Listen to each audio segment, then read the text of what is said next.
नमस्कार दोस्तों, इस वीडियो में हम जानने वाले हैं बूलियंस का इस्तेमाल हम कैसे करें, ठीक है? तो ये जो हमारे बूलियंस हैं, इनको हम कैसे यूज़ कर सकते हैं, ठीक है? ये मैं एक्सप्लेन करने वाला हूँ आपको। तो दोस्तों, सबसे पहली चीज़ जो है बूलियंस क्यों यूज़ किए जाते हैं? देखिए, आप जब प्रोग्रामिंग कर रहे हैं ना, तो आपको कभी-कभी अ, ऐसा सिचुएशन आता है जब आपको ऐसा एक डेटा टाइप चाहिए होता है जिसमें आपको या तो यस या नो वाले वैल्यूज आते हैं, ठीक है? ऑन या ऑफ, ठीक है? या फिर ट्रू फॉल्स वाले टाइप के जो है सिचुएशन आते हैं जहां पर ऐसे वेरिएबल के वैल्यूज होना जरूरी हो जाता है। उस समय पर हमारे पास बूलियन आता है। तो बूलियन वो डेटा टाइप है जो ट्रू या फॉल्स वैल्यू को स्टोर करता है, ठीक है? और ये हम करके दिखाएंगे कि कैसे इसे आप प्रैक्टिकली डिफाइन कर सकते हैं। तो सबसे पहली चीज जो है कि बूलियन को डिफाइन करने के लिए आपको बूलियन लिखना पड़ेगा। उसके बाद जो है आपको जो आइडेंटिफायर है वो इस तरह से आप कुछ जो भी आपके आइडेंटिफायर हो कि इज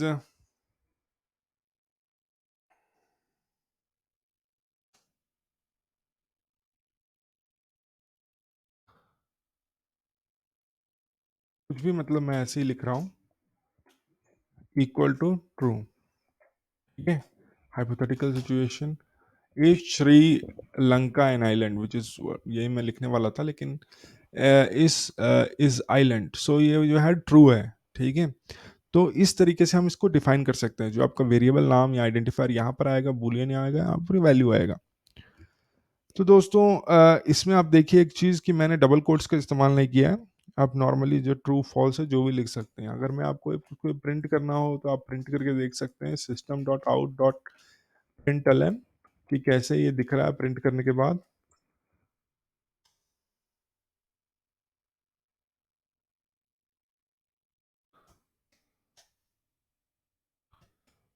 ठीक है, तो आप देखिए इसको प्रिंट करने के बाद क्या वैल्यू आ रहा है, आपके यहाँ पर ट्रू आ गया है कि नहीं? तो ये जो है करेक्ट काम कर रहा है, इस तरीके से आप बता सकते हैं कि ये ट्रू वैल्यू प्रिंट कर रहा है। इसके अलावा जो है बूलियन एक्सप्रेशंस भी कोई चीज़ होती है। बूलियन एक्सप्रेशन मतलब जो आप यहाँ पर कंपैरिजन कर रहे हैं, ठीक है, या कुछ, तो उसमें बूलियन एक्सप्रेशन से इसको यूज करते हैं। तो बूलियन एक्सप्रेशन का एक एग्जांपल दिखाता हूँ मैं आपको। So I N T X equal to 10, ठीक है, और y equal to 30। So system dot out dot println y is greater than x। तो ये जो आप मैंने लिख दिया ना, y is greater than x, एक एक्सप्रेशन हो गया, ठीक है, बुलियन एक्सप्रेशन, जिसमें मैं डिफाइन कर रहा हूँ कि भाई y क्या ग्रेटर देन x है, ये आप चेक कीजिए और बताइए कि रिजल्ट क्या है।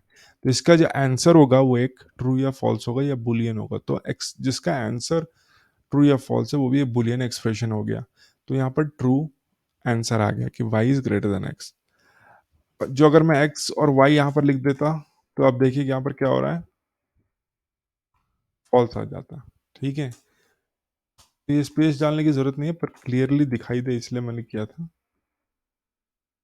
ठीक है? तो ये एक चीज है। उसके अलावा बुलियन एक्सप्रेशंस के बाद जो है अम, आपको इसके अलावा ये भी आप देख सकते थे, जैसे कि अगर x इक्वल टू 10 है, x इक्वल टू 10 आप जानते हो, तो इक्वल टू भी एक एक्सप्रेशन है जिसमें चेक कर रहे हैं कि भाई equal x is equal to 10 और नॉट, ठीक है?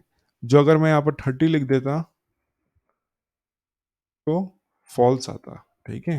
तो ये भी एक बूलियन एक्सप्रेशन है। तो इस तरीके से आप चेक कर सकते हैं। लेकिन सबसे बड़ा यूज जो बूलियन एक्सप्रेशंस का आप देखेंगे वो है इफ एल्स स्टेटमेंट में। तो if y is greater than x, ठीक है, then do something. Let's say आप बोले कि भाई system dot out dot print Elon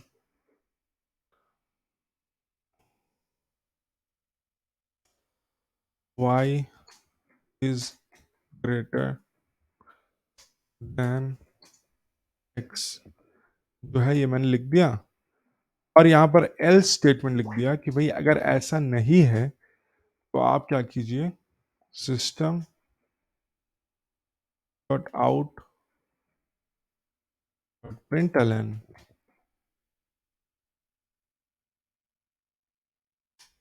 x is greater than y।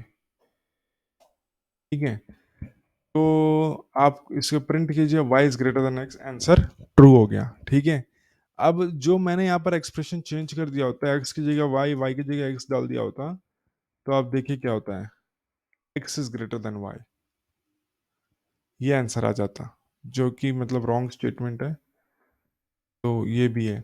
तो अगर जो मैंने यहाँ पर x और y का वैल्यू सेम रख दिया होता ना, चलिए यहाँ पर एक काम करते हैं, x का वैल्यू y का वैल्यू सेम रख देते हैं। ठीक है, अब प्रिंट करते हैं, अब देखिए क्या आ गया लास्ट में, x is greater than y। आप बोलेंगे कि x is greater than y क्यों आया, क्योंकि x और y तो इक्वल है। वो इसलिए दोस्तों क्योंकि पहला जो बुलियन एक्सप्रेशन है फॉल्स हो गया था, तो इसलिए ऑटोमेटिकली वो सेकंड ब्लॉक में प्रोग्राम का जो कंपाइलर गया वहां पर जो है x is greater than y execute हो गया। ठीक है, तो अगर आपको ये चेक करना था कि नहीं नहीं नहीं नहीं नहीं, I want to check if x is greater than y then print this, ठीक है, then what happens, then nothing gets printed. तो फिर कुछ प्रिंट नहीं होता, ना ये प्रिंट होता है ना ये प्रिंट होता है, क्योंकि हम लोगों ने ऐसे लिख दिया। फिर हाँ, चलिए एक एल्स डाल देते हैं फाइनली, जिसमें हम लिखते हैं कि x is equal to y। ठीक है, लास्ट स्टेटमेंट, तो अगर x is not greater than y is not greater than x, then x is equal to y, ये ट्रू होगा। चलिए देखते हैं, x is equal to y execute हो गया। तो आपने देखा किस तरह से ये काम करता है। तो बूलियन एक्सप्रेशंस और बूलियन जो है इसको आप समझिए, और इसका आप जो है इसको आप यूज करने की कोशिश कीजिए बूलियन एक्सप्रेशंस को, और खास करके इफ एल्स स्टेटमेंट को, जो कि हम नेक्स्ट क्लास में समझाने वाले कि इफ एल्स कैसे आप यूज करते हैं। वरना जो है बूलियन के बारे में अगर आपको कोई भी सवाल हो तो आप कमेंट सेक्शन में लिखें, मैं उससे आंसर करूंगा। और अगर आपको ये वीडियो अच्छा लगा तो आप लाइक करें, शेयर करें और सब्सक्राइब जरूर करें।